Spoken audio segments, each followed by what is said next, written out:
Hi guys, we're going to make wind chimes out of tin cans today, and as you can hear my wind chimes in the background, I never can have enough wind chimes.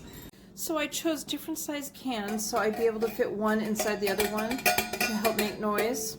And in the bottoms of all the cans I drilled a hole. I used a 5.6 millimeter drill bit.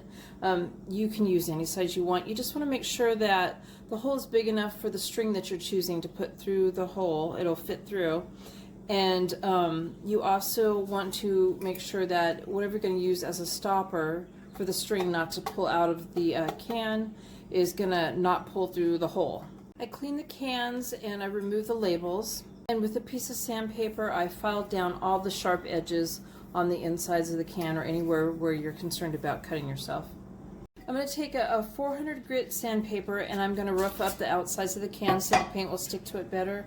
This one has paint on it previously, so I'm not sure if I'm going to take it all off or just some of it.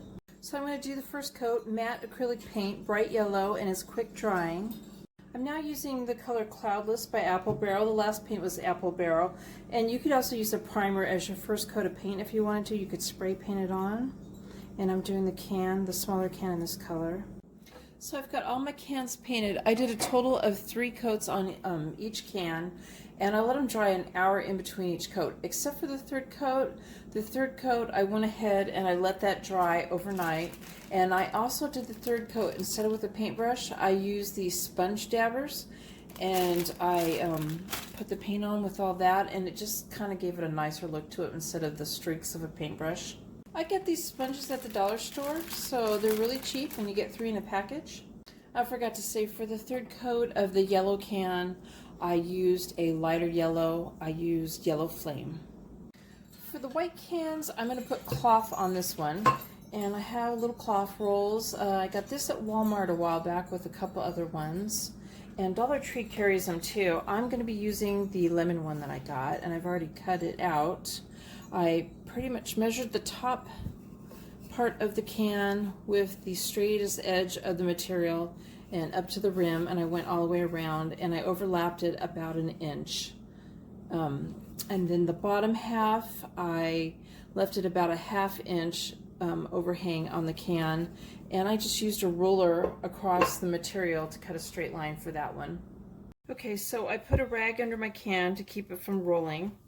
I have Mod Podge paintbrush, and I did Mod Podge right here under the rim and about over this far, and went down with the paintbrush, and then I lined up the material and pressed it down all the way to the bottom. I'm going to fold it back to about where I have it. I'm going to continue on painting it down like this, folding it over about the same amount of time or amount of material each time until I get all the way to the end of the can. And for the last part, I'm going to put Mod Podge down here on the material and then fold it over onto that. Now I'm going to put some Mod Podge on the inside of the can. And I'm going to begin turning the material down into the can.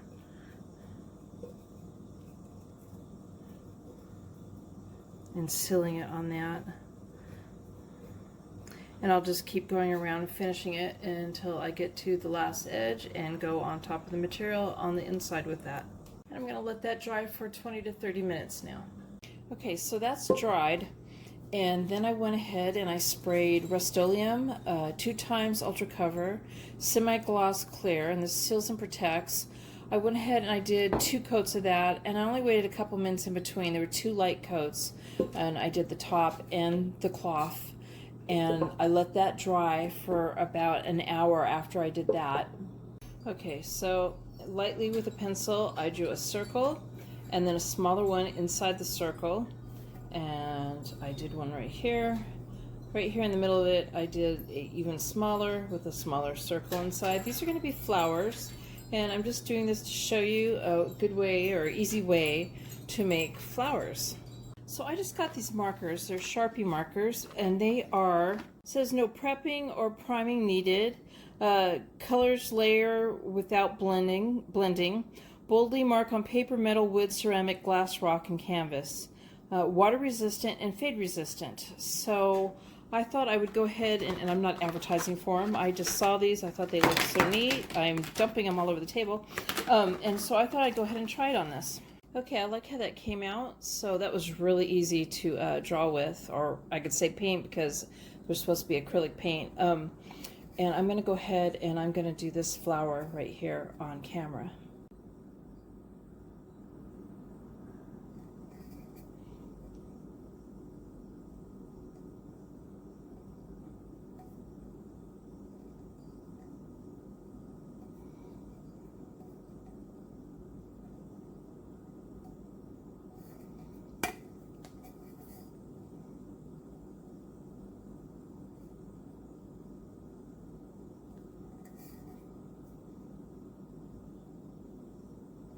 I need to put this down. I can't do that holding it up in the air.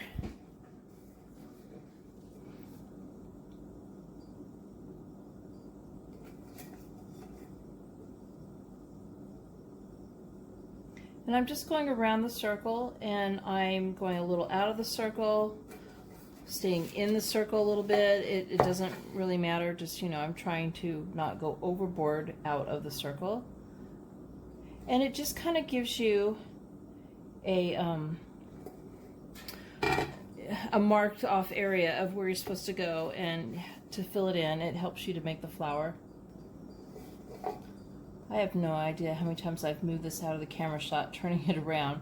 I need it to where I can see it, but I'm trying to get it where you can see it.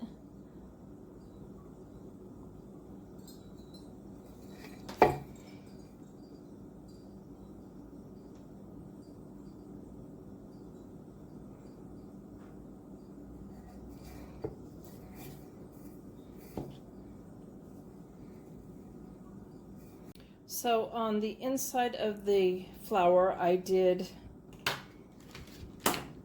the yellow. It is a brighter yellow than the can, and I only kind of did it around the one side, kind of right here. I went around yellow, and then I did a couple dots in the center, not overly, with gray. It doesn't look gray right there. There we go.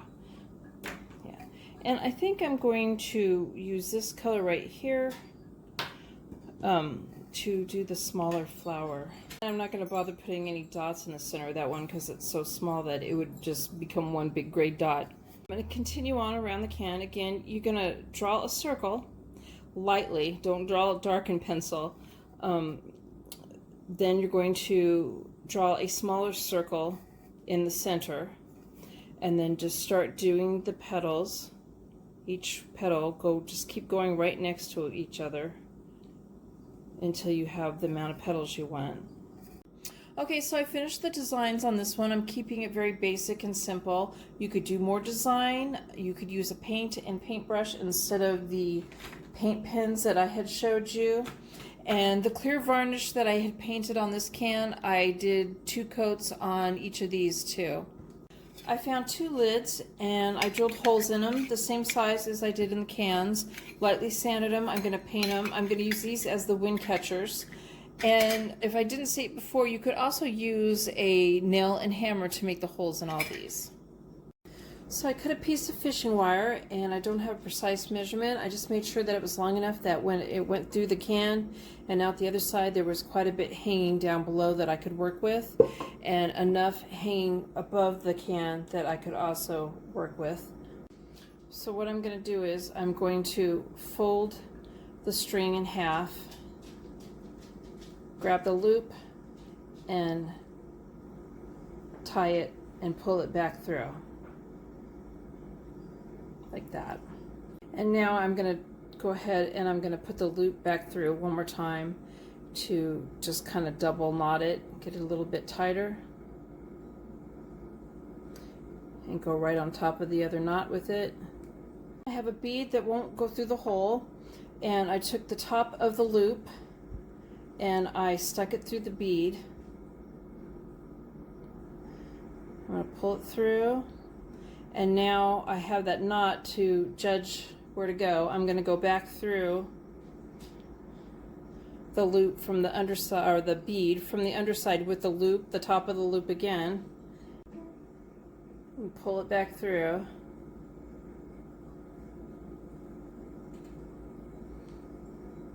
I pulled it through, and I pulled it up to where the knot was. I pushed the bead up to there and tighten a little bit. So now you have a string.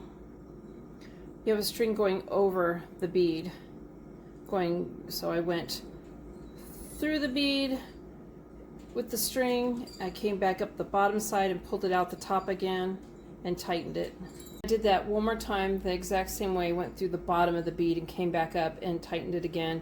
If you can fit your string through it again one more time, it's even better because it just secures it even more. With the leftover little piece and this one, I'm going to go ahead and tie like 2 knots at the bottom of the bead, not the side with the loop. At the bottom of the bead, I'm just going to tie 2 knots with the loose ends. And then I'm going to go ahead and I'm going to cut a little bit of this off, just a little bit left hanging. It really won't matter, it's going to be under the can. Now I'm going to take the cut part of the string, not the part with the loop and the bead, and I am going to put that end through the top hole of the can and grab it from underneath the can and pull it through. So you see the bead stops it, and I have a loop up here to hang my wind chime on. So I'm doing the exact same thing with another bead, except for that it's not a double string, it's just the single string that was left. I put it through the bead, took it back through the underside of the bead, so it wrapped around the bead. I'm sorry, I'm out of the camera here. And I'm going to go ahead and do it one more time. This is the tricky part because you want to try to get this down in the can as far as you can. But you can only reach so far and do this. But I'm going to go ahead and I'm going to wrap it through one more time in the can.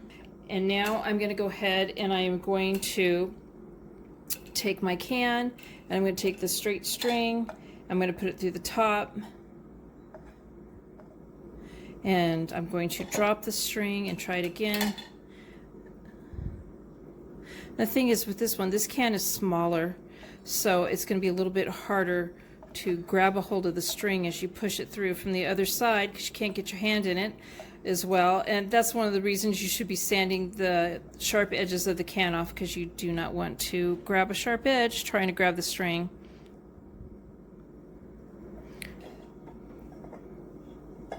So this is what I have right now, and the can will not go down any farther because the bead is there, but still banging on the side enough. I am putting another bead on. I went through the bead. I'm going to go back up to the top of the bead and put the string back through it again. Pull it through, and right now so far I can move the bead up and down the string even though it's tied through it like that.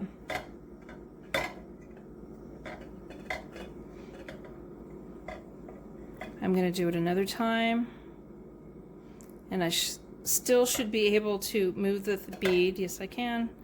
This time I did it the third time, and I have the loop, and instead of pulling it tight, I am going to go through it with the string. I know it's hard to see because it's fishing wire, and pull it back down so it's tight. It's like a knot now. Okay, so I turn the can over to show you what I've got so far. And now I'm going to put the wind catcher. So I put the wind catcher on. I just tied it to the end of the string hanging down, and I did about 3 or 4 knots, and I just went through the hole. That's all I did, and I might clip that a little bit more.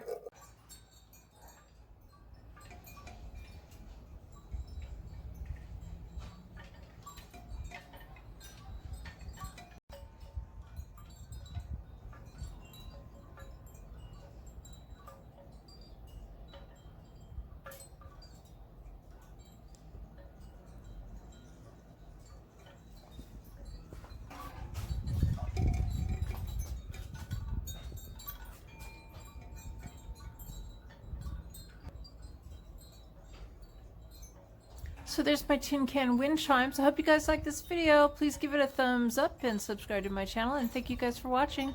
Bye.